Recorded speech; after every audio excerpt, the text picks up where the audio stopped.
Mimi, make sure your sister ties her shoes before she trips and falls, were the last words Miracle, Jay, and Christine Cooper would be able to say they heard their mother speak. The school bus had just turned the corner and they were rushing out the front door when their mother noticed her youngest daughter's sneaker laces untied, which was a usual occurrence for little Christine. The sun was shining so brightly that they all had to use their hands as a visor to shield their eyes from the sharp morning glare.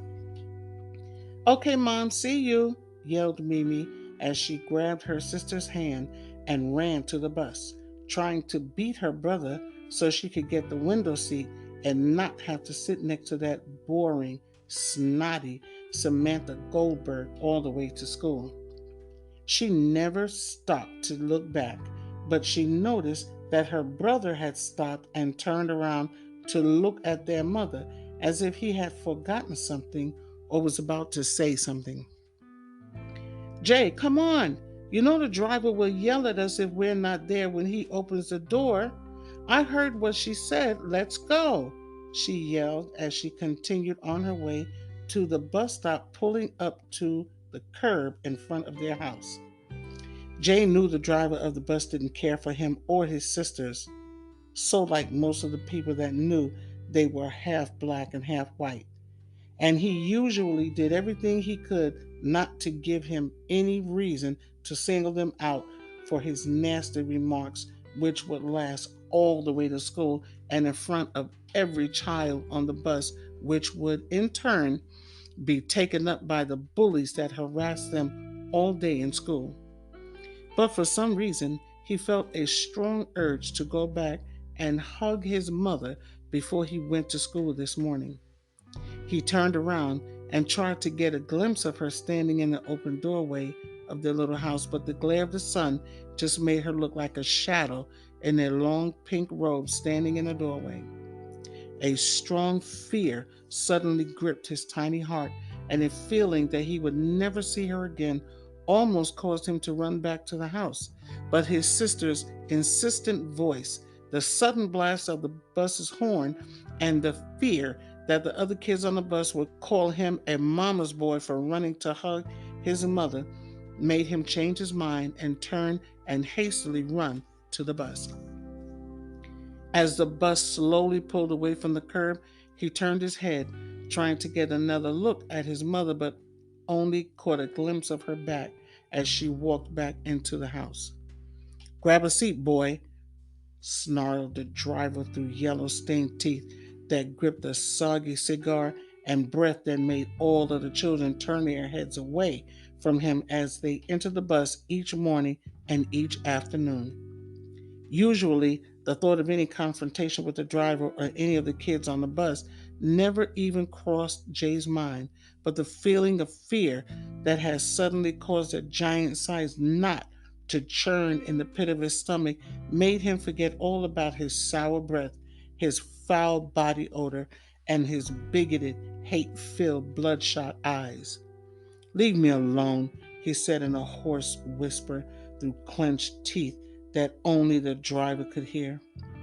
The driver, who was so used to bullying the kids and having them too afraid of his acid tongue and his empty threats of being kicked off the bus to report him to their parents, was so surprised to hear the little half breed talk back to him that he jerked around in his seat and caused the bus to lurch to the right. What did you say to me, boy? You heard me, you stinking hog. I hate you. And if you say one more word to me, I'll tell my mother and the principal, and they'll report you to the police for all the nasty things you say to all of us kids every stinking day. I'm not afraid of you, so I suggest you just leave me the hell alone. And with that, Jay walked to an empty seat in the middle of the bus, passing face after shocked face that held expressions of shock and disbelief that ranged from mouths hanging open to deep frowns, causing brows to be knitted together. He glared in every eye that he passed with a look that dared anyone to say a word to him, and sensing that he really meant to harm anyone that dared to cross him, no one said a word to him as he went to his seat. He sat in the seat across the aisle from his sisters and turned his head toward the window so that no one could see the tears glistening in the corners of his eyes. When he felt someone sit next to him, he knew it was his sister Mimi. He really wished she wouldn't talk to him right now, but he didn't have the strength to tell her to go away. So he just cleared his throat because he knew she wasn't going to stop bugging him until he told her what was wrong with him. Jay, what's wrong? Nothing, he lied, simply because he couldn't find the words to describe what he was really feeling. She didn't say anything else because she knew she didn't have to. She knew in his own time he would tell her what the problem was, and she had no desire to rush him. Sitting next to him was partly because she knew he needed her to be there for him, and partly because she had never seen him like this before, and she was frightened beyond words. True, they had been the victim of cruel jokes and nasty rumors before, and true, they were ostracized everywhere they went, but they were too afraid to retaliate, and they knew telling their mother would just make her upset, so they usually kept their mouths shut. But this explosion from Jay was unlike anything Mimi had ever seen, and she didn't know quite what to make of it. Ever since they were old enough to understand what hatred was all about, the Cooper children were exposed to racial bigotry in its cruelest form. Their father's side of the family refused to acknowledge them as family, but never let an opportunity pass to humiliate and embarrass them whenever their paths crossed. When Tracy and Desmond were married, his family vowed to disown him if he continued this pathetic charade of a relationship. But love blinded the mixed couple to everyone but themselves. A love that was doomed from the start because of a persistent, bigoted, closed minded mother and a weak, spineless mama's boy. The first year was filled with sweet kisses, long, lazy nights, and promises to be the rock each one would need to support them from any outside force that threatened to break them apart. But as soon as the children began to arrive, Desmond's mother began to apply more pressure. Between crying babies, rising cost of living expenses, a tired wife that hardly had time for him, and a mother that pointed all this out, plus the fact that he now had three half breed children, his mother's words, that were always going to be a mark against him everywhere he would go, Desmond felt like he was smothered and gave up the valiant fight of devoted family man. Tracy was so devastated by the desertion of her first true love that she vowed she would never love again and devoted all of her time to her children. It wasn't easy raising them alone in a town filled with closed minded people that took every opportunity to belittle the Cooper family, but Tracy was embarrassed to return to her family without the white man they all had warned her not to marry. So she isolated herself from her family and the few friends that she had and divided all of her time between her job and her children. When she would come home from work, she would go directly to the kitchen and start dinner, all the while making sure they had their homework done. The signs of fatigue were evident in the lines that had begun forming around her eyes, and the only time she smiled was when she was with the children, but she never complained, not even once.